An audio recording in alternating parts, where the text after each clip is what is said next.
My name is Jason. Welcome back to Professor Sports Cards, where I try to go over anything and everything card related. They sold for $89 a piece.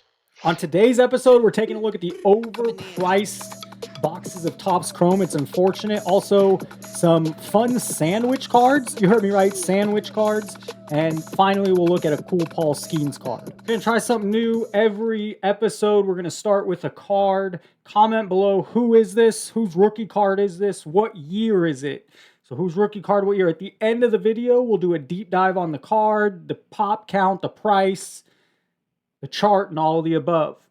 Oh, how about a hand for the lovely Heidi, everybody? I mean, holy... The first story I have for you has been something that's been around in the hobby the last couple of weeks. Is the prices of Topps Chrome this year skyrocketed. They went up quite a bit. Nonsense is spending $450 on a single pack. So this box here is a breaker's box. It just has one pack inside. It skips all the base and baloney stuff. It gives you the good stuff that you want. Or maybe you don't want a lot of that. I guess I'll wait until it's approved to show what's in it. Okay. This is not the poster, but they hit the Jason Dominguez rookie, which is one of the bigger rookies of this class, at least as of now. Who knows? This is out of 10, and it looks like when they say on card, you can see there's no sticker. There's no shiny, glossy. This is on the card. So that's neat, at least, that he got the on card. Now, that's not the person that posted this, and that's rare and far and few between, even if the posts make it seem like not. This is no longer gambling. This is sheer stupidity. Forget doing the math or pot odds, which it fails both. This is straight up full-on moronic. Dummy, yeah. Dummy, yeah. Not wrong. I understand all box breaks do not pass the test, but $450 per pack. I mean, you have a good chance of hitting the two autos in this card could end up being less than $5 a pop. Many of them will be less than $5 a piece. I always laugh at people that are in the hobby but act like it's a moral line in the sand and not ability to pay. $450 for one pack is just absurd. No way I'm putting out that much on one single pack to more than likely not even break even. I mean, I agree. But that's why Vegas and casinos exist. Many people will. And that's what I'm learning is there's many people, the card market. My friend told me the other day, the Coinbase, John, if you're watching, that not Coinbase, crypto would be the same way. But the coin market is fractured between collectors, investors, sellers. It's very similar to cards. Cards has more little pockets. What's the difference between me and you? Different, yeah, I'm different. If you have the money to go spend and it's no problem, have fun, you're a high roller, do it, man. It might be fun. You might not like what you hit, or you might have to buy a lot of it. 95% of people opening Chrome boxes will lose, and that's true. So go into it knowing that. If you go into knowing that you have a 5, 10, 15% chance of breaking even or doing better, have fun. But that is what it is. And it is disappointing because here's the big breakdown of it all. Whether you're a veteran or new to the cards or don't collect at all, Topps Chrome is a huge product. It's one of the top. I did a video earlier this year, last month or so, about the 100 different products Top released just in baseball. Just product. But Topps Chrome would be in a handful that's the flagship. And so for it to be so expensive is disappointing. A lot of people are priced out. Okay, let's say you pull $2,000 worth of cards. What are you going to do with the money? Probably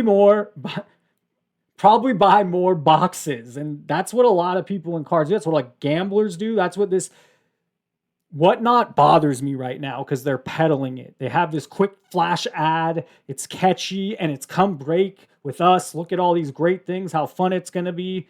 And you're going to get hooked or addicted. It sucks playing this shit. And I'm addicted. So I can't quit. My disappointment is immeasurable. And my day is ruined. So let's read this one. Okay, let's say you buy $2,000 worth of cards. What are you going to do with the money? Probably buy more boxes and keep chasing. That's what I did with breaks. I lost in the long run. And that's the story of many people in cards, or it sounds like gamblers of past. 100% the money I spent on this box came from cards I sold on eBay. I don't pull a dime from anywhere else. It's a revolving addiction. Good for you. I mean, if you can make it worth that, that's awesome. That's great. It's doubtful, though, that you buy one box of this and then can flip it for $450 to buy another something to flip. That logic is a little flawed, that he bought this with his cards, that he sold for $450. Okay, so he's in it for the profit he made on cards. Then he buys this, and let's just say he pulls $100 worth. Well, now he can't flip it into more profit. Me? I got brains. Allen and Ginter is a fun product that has so many random things. A lot of people hate it, think it's silly, and a lot of people love it. It's kind of like a cult classic. You either love it or you don't. I have no idea why, but I thought it would be funny to get all 10 Allen and Ginter That Bread cards graded. I mean, they have sandwich cards. They have tons of different cards. These all look like these are the different sandwich cards. Is that a tuna? It's hard for me to tell in this photo, but I'll eat the tuna. This is a hot dog. Hot diggity dog. He got all 10s. There's no way he sent all. That's impressive if he just sent 10 random or the 10 he bought. And even if he hand-picked the 10 and sent all 10 in, it's very unlikely that he sent just 10 in and got all 10 out of 10. I don't buy that, but cool card nonetheless. Come on now, dog. Come on, man. In this box, I'm collecting every single NBA basketball player's rookie card to ever play. Hall of Famers, they get slabbed. Change of direction by Bryant. Slam dunk. Kobe is my favorite player of all time. He's rookie in 1996. He was drafted by the Hornets, but traded on draft day or draft night to the Los Angeles Lakers for Vlade Divac. Boy, was that a bad trade in hindsight for the Hornets. These are a few of my Kobe rookie cards. I did get rid of some of them. This is PSA 9 and the lighting's kind of hard to tell, but that's probably his most iconic, the basic Topps. My favorite is the Finest. I love Topps Finest. I hope Topps brings it back for basketball cards when they get the license. We're going to do something a little different here. Every day until the end of the Olympics, which the Olympics start Friday, opening ceremonies in the morning. Because it's in Paris, a lot of the Olympic games will be in the morning for us, or afternoon. The Olympics opening ceremonies, I think, starts Friday, 9 o'clock in the morning. I'm a big boxing fan, and it's unfortunate this might be the last year boxing is in the Olympics, and I'm going to go in 2028 when they're in LA, and boxing was on my list. So I'll be a little disappointed. If we look at the storylines to follow, first it says the Paris field features the most women boxers in Olympic history. 6 different weight classes, and if you haven't noticed, women are taking over the world. I'll leave it at that. Good, bad, and different. Keep pushing, keep going, but that's what they're doing. After a century, here's what disappoints me. After a century of Olympic competition, there's a chance this will be the last finito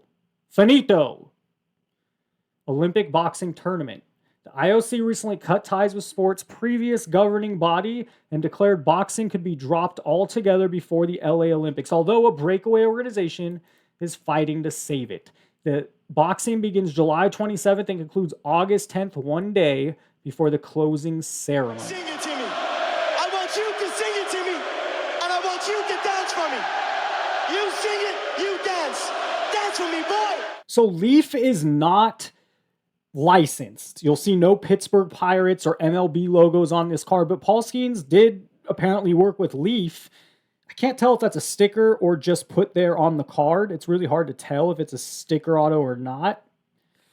Is that white thing there on the card for him to sign there, or is that a sticker placed there? It looks almost like it's part of the card, but because you could see through it here, but very hard to tell. This is 4 out of 10, and it's just a cool looking card. Topps has been printing and making cool looking stuff. So has Panini, but we need more fun things. And Leaf is a generally affordable product because it's not licensed. So someone didn't pay a ton to pull this, depending how much they ripped. The man, 4 of 10, Leaf dropping great cards. This is amazing. I need to do this with my Shohei anime. Yeah, that would be cool. I want to look up what, in a following episode, hopefully, I want to look at some anime. I want to look at this Shohei anime card. Is this from the new Electric? Yes. So apparently the Leaf product is called Electric. They aren't licensed, but again, still a cool card and more affordable generally than Topps or Panini product because they're licensed. Wow from the crowd.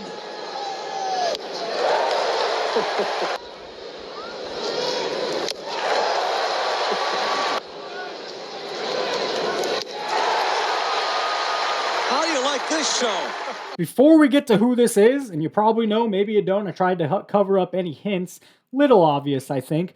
Let's take a look. Yesterday I mentioned we look at some Charizard prices. Everyone knows about the 1999 first edition in base, but kids are still collecting this like crazy. And from what I follow, guy Alpha Investment, he's fun to follow. He just does trading card stuff, but he owns and he's just heavily into it. Real good follow if you want some of that. Kind of a basic channel, but really bright dude and in it for a long time. And Pokemon is flying off shelves. Pokemon is still selling. This is a 2021 Pokemon Sword and Shield swoosh if you're an NBA fan, but Sword and Shield is what that stands for. Shining Fates, and a PSA 10. It's selling for, last sold for $157 on July 18th. Here's the bad part for Pokemon. I've done Pokemon before, and I get some Pokemon collectors just dogging me and saying I'm wrong. There's 20,000 of these in a PSA 10. So if you follow my channel, you know my thoughts on this. This has one way to go, and that way is down, unfortunately. There's no way this card stays over $100 in the long run. In a PSA 9, I'm guessing there's a ton of these also. Only 4,000. So that means out of the pack, wow, how did they get so many PSA 10s and there's only 4,000 PSA 9s? Last sold for $71 on July 17th. I'm still trying to work on this audio, so whether it's too loud, too low today, I hope there's not too much pop in the mic, but I'm working on it to perfect the audio, and just I'm going to continue to work on the show, and the show that you see today will just continue to be better and better. This is my second week doing it, so hopefully we continue to make the show stronger and stronger. Let's go over a couple more Charizard cards. Here's his 2020 Sword and Shield. So apparently they came out with Sword and Shield several years. This is the VMAX, which I know from my students, VMAX is what you want. In a PSA 10, how many? There were 20,000 in the last one. There's 17,000 of them, and it last sold for $61. And guess what? I mean, is this card just cooler? The artwork is a little cooler, but that's where this price is going to be before you know it. Let's end the episode. If you guessed Patrick Mahomes 2017 Optic rookie card, you'd be right. It last sold for $1,100 in a PSA 10, and there's quite a bit of them, 4,000. But you have to think, like, of all the athletes playing right now, who is the most in demand? Who's the most popular? And quarterbacks are what you want in NFL. He's the number one quarterback. Because of the demand of Mahomes, and that's not going to go away anytime soon, this price will stay elevated, and he might be the Tom Brady type where these kind of cards just stay elevated his whole career and thereafter. Up here, and I just see DeMarcus Robinson streaking across the field with the safety sitting right there. And so instead of looking at D-Rob, I was kind of giving him the look over here, and then I just hit him right there. If you enjoyed this video, please hit the like button. It helps the algorithm. It helps spread the channel, the more engagement. Comment below, who do you want to see in the rookie card collection? I'd like to hear, and hopefully I have that player in the collection, and we'll go over that in a future show coming up. Subscribe if you have not. As always, have a great day, and thank you for watching. And I'm having a hard time holding these alligators down. I give you 2 claps and a Ric Flair. What up, everybody? This is Robert Ory, a.k.a. Big Shot Bob, and you're watching Professional Sports Cards. Hey, by the way, go buy my rookie card.